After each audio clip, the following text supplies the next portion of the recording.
Hi, everybody. My interest in art direction began years ago when I worked at the Folio Society. I was a production controller responsible for making editorial content become an object. The body texts of folio books are previously published works by well-known authors like Agatha Christie, Charles Darwin, Lewis Carroll.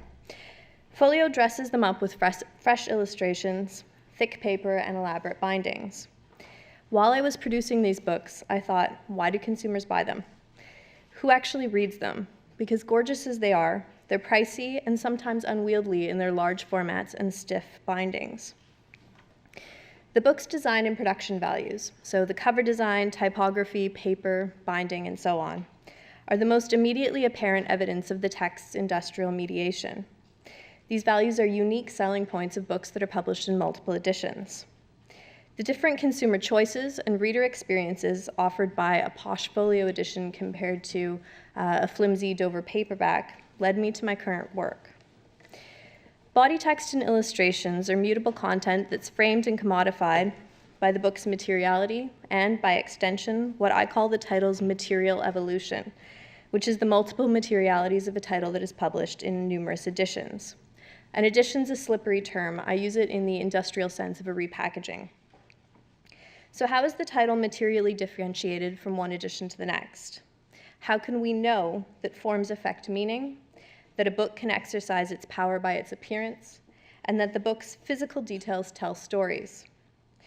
Despite acknowledgments of critical connections to discovery, acquisition, and interaction, studies of text transmission, like bibliography, book history, and publishing history, have historically privileged editorial content and marginalized design and production values. There's a lack of scholarship that investigates the look and feel of the book. Analyzing multiple editions of a single title enables me to isolate the variable of editorial content and focus on its evolving material contexts. So how did an early Alice lead to a later Alice? And why is Alice my case study? She's a 152-year-old material girl, packaged in board books for toddlers, paperback graphic novels for teens, and leather-bound hardbacks for adults. Abridgments and adaptations have contributed to Alice's diverse readership, but I believe that the most powerful changes are due to the title's material representations. Alice has evolved from Macmillan's golden Victorian blocked on cloth to HarperCollins's inky goth girl printed on satin paper. Carroll conceived the title as a fairy tale, but some latter-day publications are more scary tale. This transformation is due partly to illustrations. Mark Burstein calls Alice the most widely illustrated novel in existence. The extraordinary variety of Alice illustrations is exceeded only by the breadth of editions in which they are published. John Tenniel's illustrations, for example, are republished in hundreds of editions, from mass-market paperbacks to collectible hardbacks, and unillustrated Alices are also published. Accordingly, Alice is today located in such diverse retail categories as children's fairy and folk tales, science fiction and fantasy, and classic literature. So how did the early Alices, those published under Carroll's direction, differentiate themselves? Today I'll recover the rationales behind the design and production choices that Carroll made, as art director, for the single-volume English-language Wonderlands that Macmillan published in London between 1865 and 97. So we have the Red Cloth Wonderland, Underground, the People's Edition of Wonderland, and the Nursery Alice. The similarity of these books' editorial content throws into relief their varied design and production values. Carroll's choices complemented and enhanced the text, targeted audiences, exploited manufacturing technologies, and were cautious financial investments. His manipulation of materiality contributed to Alice's immediate and enduring critical and commercial successes. Cohen has recovered our man Carroll as copy editor and proofreader, and Susina has recovered him as an entrepreneur. I recover him as an art director.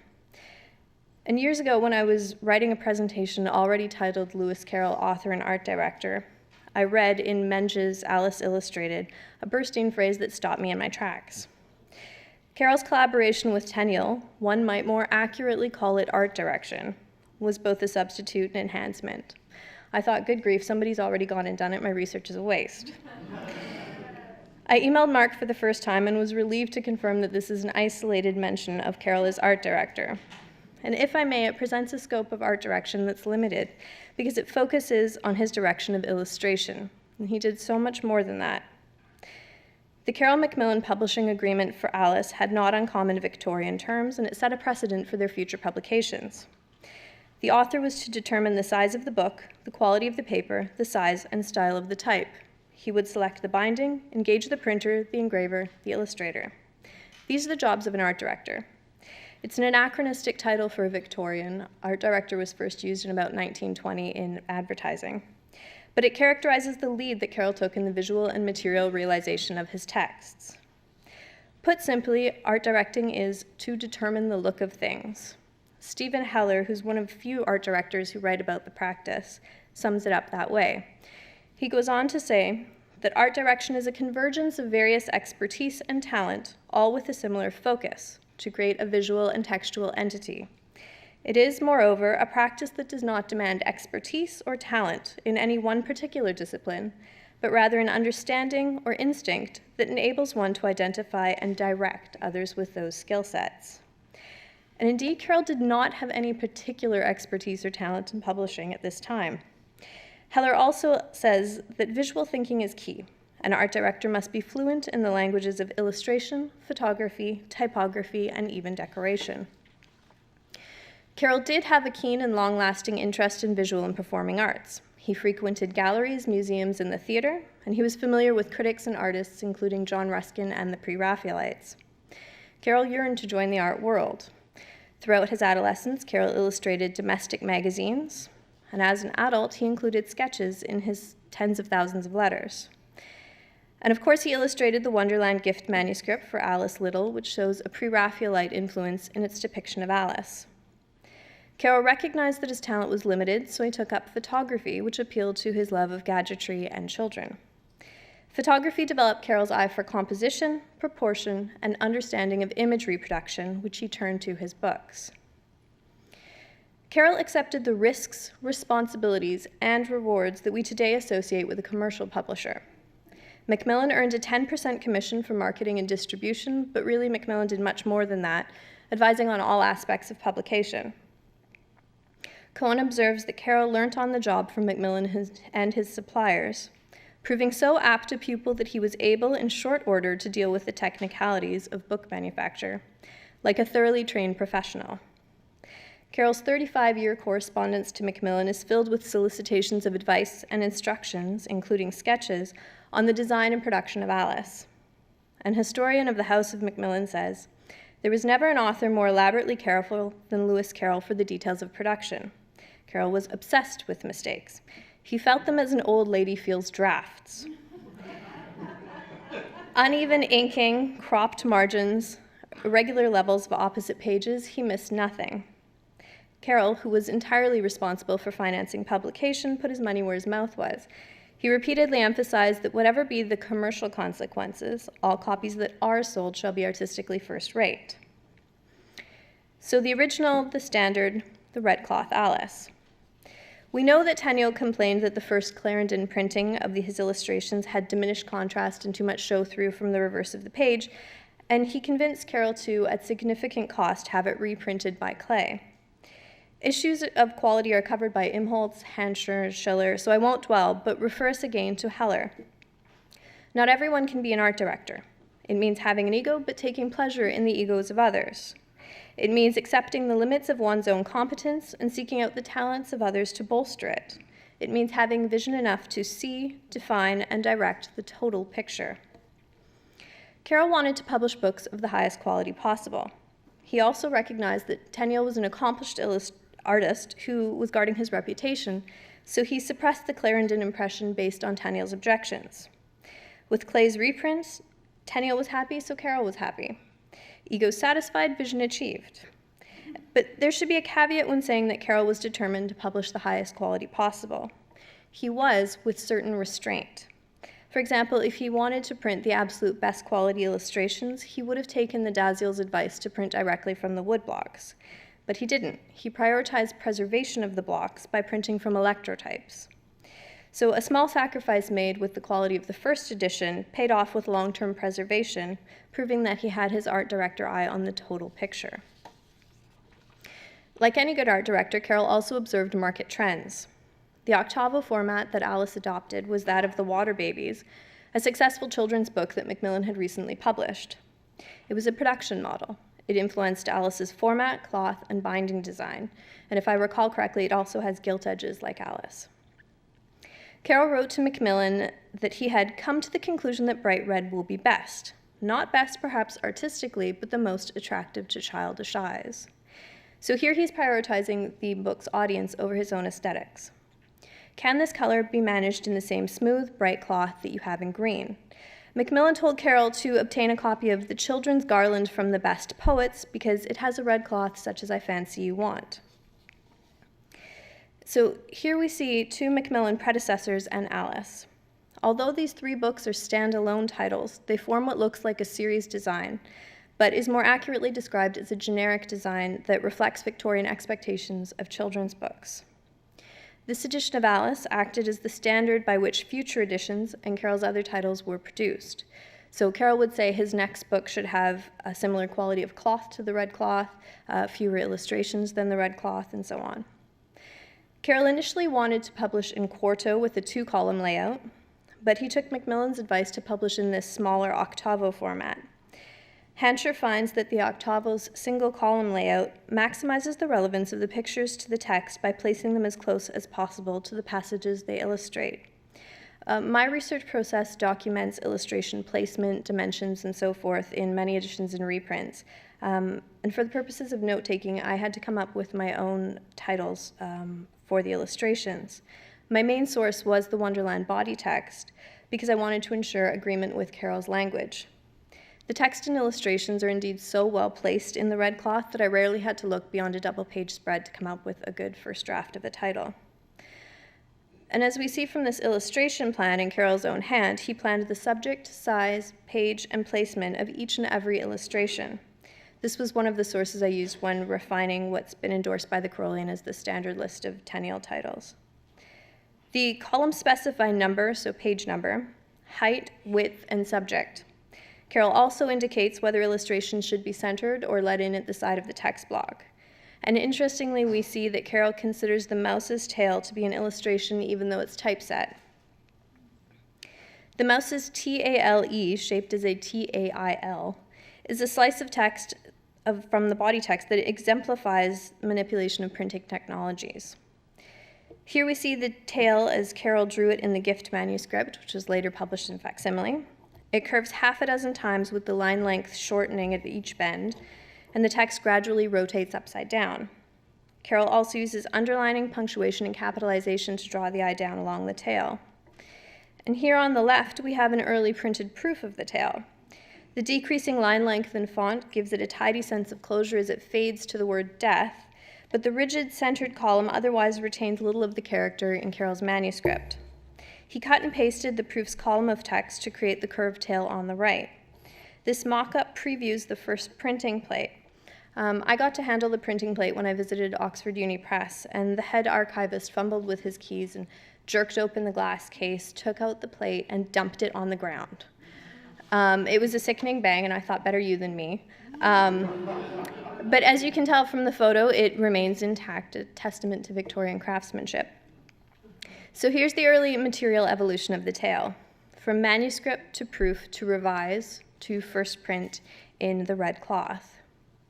The red cloth was a gift book. Carroll also oversaw adapted designs. He bound a presentation copy for Alice in vellum. He also plainly bound unsatisfactory sheets to be presented for the use of sick children. And ever mindful of his audience, Carroll stressed the importance of a stronger binding that shall be able to stand an exceptional amount of knocking about without coming to pieces while being circulated amongst hospitalized children. And I discovered this green cloth volume at the National Art Library in London. I shared some photos with Selwyn a few years ago, and he in turn circulated the photos with, I believe, some of you. Green may have been a deliberate choice, perhaps a presentation copy or a trial of the color green, which was used on the People's Edition, or an accident. It could have been a binder scrap. So more work is ahead of me there. The red cloth's strong sales led Carroll to project a market for a facsimile of his gift manuscript. Carroll owned facsimiles of other titles like Robinson Crusoe, so this was a publishing strategy that he borrowed straight from his bookshelf. He envisioned Underground as a deluxe edition. It echoes the gold blocking on red of the first edition and a continuation of the title's branding. Carroll anticipated a considerable financial loss, as I expect the cost of production to be enormous. To even be able to guesstimate costs shows that by this time Carroll was confident in his technical knowledge of book production. He thought of two methods: lithography, but it is rough and gritty and quite wanting in delicacy of finish, and to photograph it page by page upon wood blocks and cut them like ordinary pictures, and then electrotype the blocks. Macmillan agreed that the former is woolly and gritty, and that the latter is really interesting but expensive. So Carroll thinks up solutions to his production dilemmas, weighs the pros and cons, then seeks colleagues' advice. Any art director would do the same. Macmillan agreed to have each page of the manuscript photographed, the negatives reproduced as zinc plates, the zincs electrotyped, and then printed from. This is a rigorous production process, and Carroll had hands-on involvement throughout. He lamented, for example, uneven inking and unequal margins. Those are those old ladies' drafts again.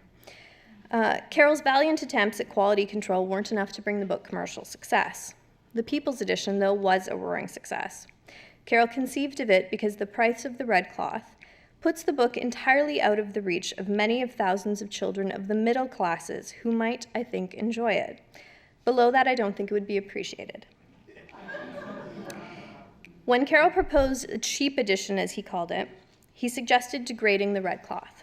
Cheaper paper, more text on the page, fewer illustrations, separate illustrations, so included as plates, perhaps not integrated in the text, sprinkled edges, and unornamented case. Macmillan suggested retaining the layout but cheapening the paper, presswork, and binding. Carroll rejected these plans because he advocated quantitative, never qualitative reductions. They struggled on how to agree on a cheap edition, and 18 years after proposing the book, Carroll saw specimen pages and declared, "We have got the right thing at last." With its plain edges, no gold blocking, thinner paper, and decreased extent, the People's Edition was an immediate bestseller and caused sales of the red cloth to suffer. Carroll also published an expanded design, an omnibus that combines sheets of the People's Edition of Wonderland and Looking Glass at a price point that was cheaper than buying two single title editions. Or volumes, rather. The boards of the omnibus are the same as the singles, presumably to maintain consistent visuals and save on production. So the People's Editions were Carroll's attempt to target by class. The Nursery Alice was Carroll's attempt to segment the market by age, children 0 to 5 years. Consideration for the younger audience includes abridged text, larger format, thicker paper, and full-color print. Carroll commissioned E. Gertrude Thompson, a greeting card illustrator, for the front and back covers, which are printed on paper instead of blocked on cloth like previous editions. Nursery Alice was Carroll's first and only go at color printing. Edmund Evans, an accomplished Victorian color printer, printed Tenniel's interior illustrations from wood blocks in 7 colors. So 7 passes, or 8 passes if we include the key blocks, make fine reproductions. Carroll invested in top-notch print. The emerging market for the Nursery Alice is perhaps the clearest. It's an early example of a pre-reader's picture book. When Carroll conceived of it in '81, the red cloth was the only Alice on the market, and he didn't foresee the two to be competitors. Yet Nursery Alice did not receive much press coverage. Perhaps the intended audience was too narrow, or consumers and reviewers were too distracted by other Alice editions that were then available.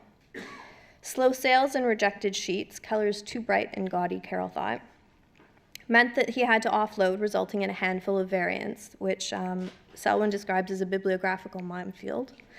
I used a digitized copy from, I think it was the University of Florida, and some catalog entries when I taught bibliography to my master's students. The Nursery Alice was the last repackaging that Carroll art directed. Recovering Lewis Carroll as an art director is an important step in establishing the grounds for Alice's initial Victorian success, and subsequently understanding the title's enduring creative and commercial currency. Wonderland's first form was oral, a story told on a boat ride. Its second form was a bespoke manuscript that Carroll hand-printed and illustrated in a green leather notebook for Alice Little.